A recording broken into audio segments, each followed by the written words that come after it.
കേരളത്തിന്റെ ജനവിധി അറിയാൻ ഇനി വിരലിലെണ്ണാവുന്ന ദിവസങ്ങൾ മാത്രം. കേരളം ഏത് മുന്നണിക്കൊപ്പം? തിരഞ്ഞെടുപ്പ് ദിവസം അറിയേണ്ട എല്ലാ വിശദാംശങ്ങളും പക്ഷമില്ലാതെ മൈഫിൻ TV നിങ്ങളിലേക്ക് എത്തിക്കുന്നു. പ്രത്യേക തെരഞ്ഞെടുപ്പ് അവലോകനം പോൾ പൾസ്.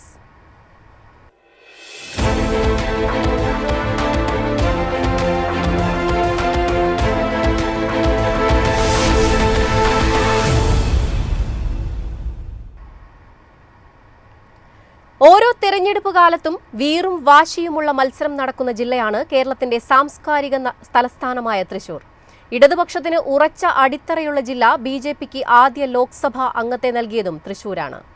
ഇത്തവണത്തെ നിയമസഭാ തെരഞ്ഞെടുപ്പിലേറെ നിർണായകവും മത്സരബുദ്ധി നിറഞ്ഞതുമായ സീറ്റുകളിൽ ഒന്നാണ് തൃശൂർ നിയമസഭാ മണ്ഡലം. കഴിഞ്ഞ 2 തവണ CPIയെ പിന്തുണച്ച മണ്ഡലത്തിൽ BJP സ്ഥാനാർത്ഥിയായി പത്മജ വേണുഗോപാൽ വരുന്നതോടെ പോരാട്ടം കനക്കും. UDFനായി മത്സരരംഗത്തിറങ്ങുന്നത് കോൺഗ്രസ് നേതാവ് രാജൻ പല്ലനാണ്. ഇത്തവണത്തെ തെരഞ്ഞെടുപ്പിൽ മണ്ഡലത്തിലെ വികസന പുരോഗതിയും രാഷ്ട്രീയ സാഹചര്യവും എത്രത്തോളം സ്വാധീനം ചെലുത്തും? വിശദാംശങ്ങൾ തുളസി പ്രസാദ് നൽകും. തുളസി, നമ്മൾ നേരത്തെ സൂചിപ്പിച്ചതുപോലെ തന്നെ തൃശൂർ നിയമസഭാ മണ്ഡലത്തിൽ ഇത്തവണത്തെ തിരഞ്ഞെടുപ്പ് ഏറെ ശ്രദ്ധേയവും കടുത്ത മത്സരത്തോടു കൂടിയുള്ളതുമാണ്. പരമ്പരാഗതമായി ഇടതുപക്ഷത്തിന് ശക്തമായ അടിത്തറയുള്ള ഒരു മണ്ഡലമാണ്. ഇത്തവണത്തെ നിയമസഭാ തെരഞ്ഞെടുപ്പ് കടുത്തൊരു ത്രികോണ മത്സരത്തിനാണ് തൃശൂർ സാക്ഷിയാകുന്നതെന്ന് വേണമെങ്കിൽ പറയാം. BJP സ്ഥാനാർത്ഥിയായി പത്മജ വേണുഗോപാൽ രംഗത്തെത്തുന്നതും UDFനായി രാജൻ പല്ലൻ മത്സരിക്കുന്നതും പോരാട്ടത്തിന് കൂടുതൽ ചൂടേകുന്നു. മാത്രമല്ല, സുരേഷ് ഗോപിയുടെ മണ്ഡലത്തിലെ പ്രവർത്തനവും ഈ തെരഞ്ഞെടുപ്പിനെ മാറ്റിമറിച്ചേക്കാം എന്നുള്ളൊരു പ്രതീതിയും മണ്ഡലത്തിൽ നിലനിൽക്കുന്നുണ്ട്. മണ്ഡലത്തിലെ വികസന പ്രവർത്തനങ്ങൾ, ദേശീയ സംസ്ഥാന രാഷ്ട്രീയ സാഹചര്യങ്ങൾ എന്നിവ ഇത്തവണത്തെ ഫലത്തെ നിർണ്ണയിക്കുന്ന പ്രധാന ഘടകങ്ങളായിരിക്കുമെന്ന് വേണമെങ്കിൽ പറയാം. മൊത്തത്തിലൊരു തൃശ്ശൂരിൽ വോട്ടർമാരുടെ ഒരു അന്തിമ വിധി പ്രവചിക്കാൻ പ്രയാസമുള്ള തീവ്രമായ രാഷ്ട്രീയ പോരാട്ടമാണ് തൃശ്ശൂരിൽ അരങ്ങേറുന്നത്. നിലവിലെ ഒരു സ്ഥിതി നമുക്ക് എങ്ങനെ വിലയിരുത്താം? കേരള നിയമസഭാ തെരഞ്ഞെടുപ്പിന് ഇനി വെറും 6 ദിവസം മാത്രമാണ് ബാക്കിയുള്ളത്. സംസ്ഥാനത്തുടനീളം എല്ലാ മണ്ഡലങ്ങളിലും സ്ഥാനാർത്ഥികൾ കൊണ്ടുപിടിച്ച പ്രചാരണങ്ങൾ ശക്തമായി തുടരുകയാണ്. പ്രചാരണ റാലികളും അതുപോലെ തന്നെ വോട്ടർമാരെ നേരിൽ കണ്ടുള്ള വോട്ടഭ്യർത്ഥനയും ഒക്കെ തന്നെ മണ്ഡലങ്ങളിൽ ശക്തമായി നടക്കുന്നുണ്ട്.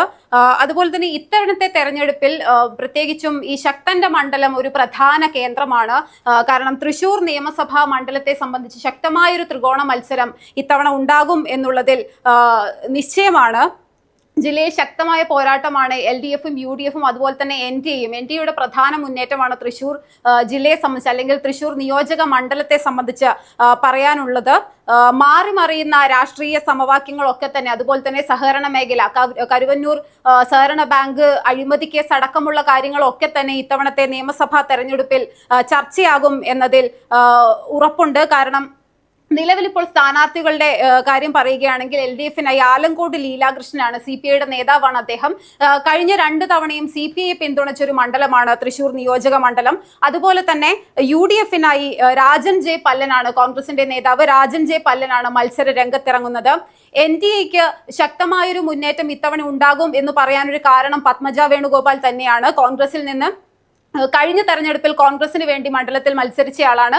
ഇത്തവണ BJPക്ക് വേണ്ടിയാണ്, NDA സ്ഥാനാർത്ഥിയായാണ് പത്മജ വേണുഗോപാൽ മത്സര രംഗത്ത് ഇറങ്ങുന്നത്.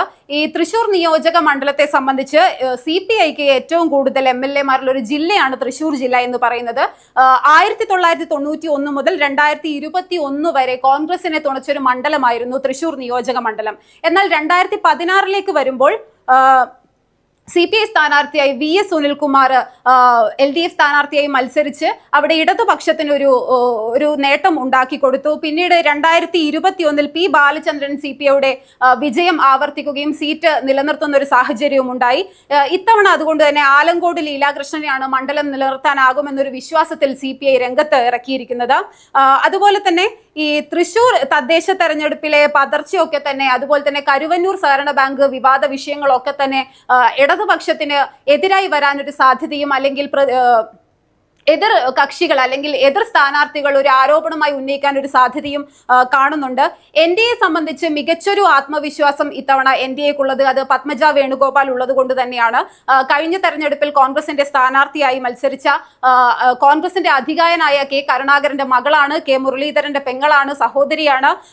കോൺഗ്രസിന്റെ ശക്തിയായൊരു നേതാവായിരുന്നു പത്മജ വേണുഗോപാൽ. എന്നാൽ കഴിഞ്ഞ തെരഞ്ഞെടുപ്പിൽ കോൺഗ്രസ് തന്നെ മനഃപൂർവ്വം തോൽപ്പിച്ചു എന്നൊരു ആരോപണം ഉന്നയിച്ചുകൊണ്ടാണ് പത്മജ വേണുഗോപാൽ BJP-യിലേക്ക് വരുന്നതും ഇത്തവണ തൃശൂർ നിയോജക മണ്ഡലത്തിന്റെ NDA സ്ഥാനാർത്ഥിയായി മത്സര രംഗത്ത് ഇറങ്ങുന്നതും പത്മജയുടെ വ്യക്തിപ്രഭാവവും അതുപോലെ തന്നെ നേരത്തെയുള്ള ഒരു രാഷ്ട്രീയ പശ്ചാത്തലവും എങ്ങനെ BJP-യിലേക്ക് മാറി വന്നു എന്നുള്ള കാരണങ്ങളൊക്കെ കൊണ്ട് തന്നെ വോട്ട് ശതമാനം ഉയർത്താൻ ഒരു സാധ്യത കാണുന്നു.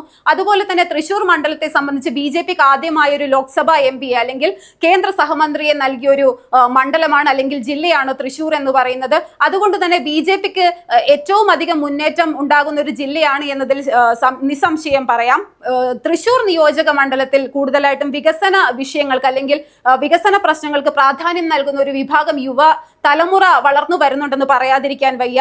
തൃശ്ശൂരിന്റെ സാമ്പത്തിക വ്യവസ്ഥ എന്നത് റീറ്റെയിൽ വിപണികൾ, അതുപോലെ തന്നെ ഹോൾസെയിൽ ബിസിനസ്സുകൾ, ബാങ്കിങ്, ഹോട്ടൽ സേവനങ്ങൾ എന്നിവയെ അടിസ്ഥാനമാക്കിയുള്ളതാണ്. മറ്റൊരു കാര്യം എന്ന് പറയുന്നത് പൊതുമേഖലാ സ്ഥാപനങ്ങളുമായുള്ള ബന്ധവും അതുപോലെ തന്നെ ക്ഷേമ പദ്ധതികളും വഴി. അതെ, തുളസി പറഞ്ഞതുപോലെ ശക്തമായ ഒരു ത്രികോണ മത്സരം നിലനിൽക്കുന്ന മണ്ഡലമാണ് തൃശൂർ നിയമസഭാ മണ്ഡലത്തിലെ തിരഞ്ഞെടുപ്പ് ചിത്രമാണ് ഇന്ന് പോൾ പൾസ് പരിശോധിച്ചത്. വിശദാംശങ്ങൾ നൽകിയത് തുളസിയാണ്. എളുപ്പത്തിൽ സമ്പാദ്യം വളർത്താം. ഇന്ന് തന്നെ മൈഫിൻ TV ആപ്പ് ഡൗൺലോഡ് ചെയ്യൂ.